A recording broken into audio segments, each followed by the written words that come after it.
When I first agreed to speak tonight, I was dancing with men. Since that time, my CA 125 had begun to climb. I was then reluctant to give a survivor speech as I felt like a fraud and I was afraid that I would disappoint my audience.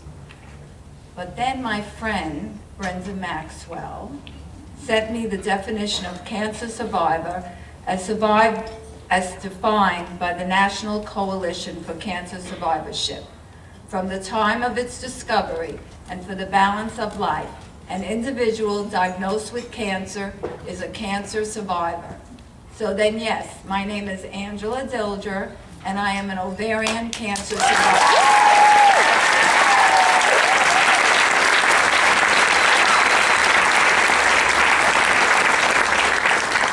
When diagnosed, I assumed that my case was one for the medical journals.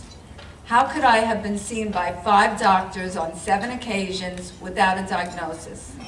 But as I have now come to know, my case is customary and usual and commonplace. Most ovarian cancers are found only in the 3rd or 4th stage, as there is still no early detection test. Most women seek help for a year, as I did, or even 2 years, and sometimes more. These facts are not simply unfortunate, as some might classify, but an abomination. Ovarian cancer has never been convicted of any crime, and so it roams free. And yet, it is a criminal, guilty of the most heinous crimes perpetrated against women. It is a death sentence not for the criminal, but for the unsuspecting innocent victim. How can this still be acceptable? Who should we see about that? It is said that God counts the tears of women. Well, collectively, I would say that we have already cried a river and quite possibly an ocean of tears. We want to cry no more. The reality we live with is the premature separation of ourselves from our children and our loved ones. What will cause this to change? We wish to leave the world a better place than what we have found for the sake of our children and future generations. Ovarian cancer is a disease that many people are not aware of, and that includes healthcare professionals. Not just an unfortunate fact, but a deadly one. The Criss Foundation is working tirelessly in an attempt to raise the profile of the disease in order to create more awareness and to ensure that all women know what the whispering symptoms are and what to do if you have such symptoms. To quote my gynecologist-oncologist, Dr. Whitfield Board Groudon, knowledge is the most important factor in all of our health. For myself and for so many others, we did not have the knowledge. Ovarian cancer, or even the thought of it, had never entered my mind, nor had any doctor ever suggested it to me despite my symptoms. Foolishly, I assumed that my yearly Pap test covered all bases. In fact, at annual physicals, your doctor will ask, have you had your Pap test this year? It is obvious how women can be lulled into a false sense of security. I myself had no family history. Unfortunately, my daughters, my sister, and my niece now do, and there still remains no accurate early detection test. Something must change. Ovarian cancer survivors' lives are governed by the 3 R's, not your basic tenets of education, reading, writing, arithmetic, but by recovery, remission, and reoccurrence. Fear is there and is hard and present. To remain positive is a daunting task. You are lost, vulnerable, and isolated. It is terrifying and disempowering to wait and watch for the return of this sneaky and pernicious disease. A diagnosis of ovarian cancer is earth-shattering, and the struggles that the disease brings with it can be debilitating. Just unfortunate? No, an abomination. Something has to change. And to clarify, in case you're under the impression that I don't like doctors very much, I would like to introduce you to our younger daughter, Amanda. Amanda, please stand.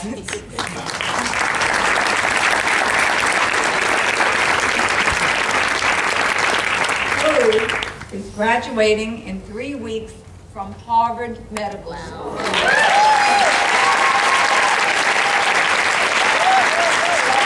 Just like them, I love them, and I gave birth to one.